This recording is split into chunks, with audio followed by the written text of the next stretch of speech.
Bagaimana mungkin seorang anak dari kota pasar yang sederhana, putra seorang pembuat sarung tangan, bisa menjadi suara abadi bagi kemanusiaan? Lahir pada tahun 1564 di Stratford-upon-Avon, kehidupan awal William Shakespeare diselimuti misteri. Kita tahu ia menikah dan memiliki anak, tetapi kemudian ia menghilang dari catatan sejarah selama hampir satu dekade, tahun-tahun yang hilang.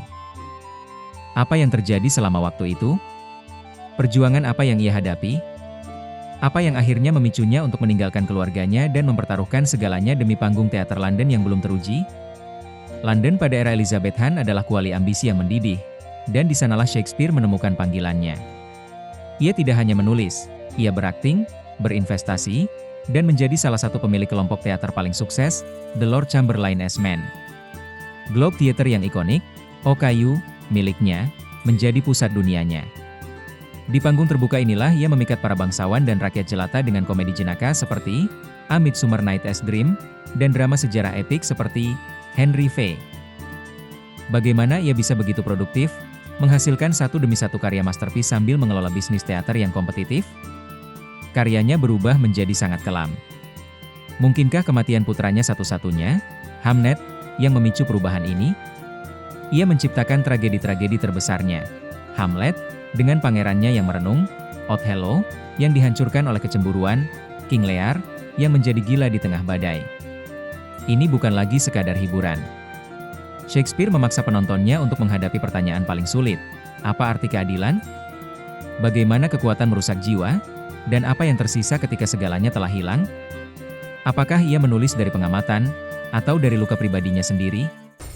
Di luar panggung publik, adakah cara untuk mengenal pria itu sendiri? Mungkin jawabannya ada dalam 154 sonatanya. Puisi-puisi yang sangat pribadi ini berbicara tentang cinta yang penuh gairah untuk Feriot, dan obsesi yang menyiksa dengan Dark Lady.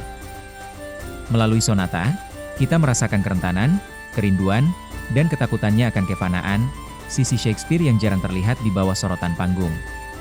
Akhirnya, sang pujangga kembali ke Stratford, bukan lagi sebagai anak muda yang melarikan diri, tetapi sebagai seorang pria terhormat yang kaya raya.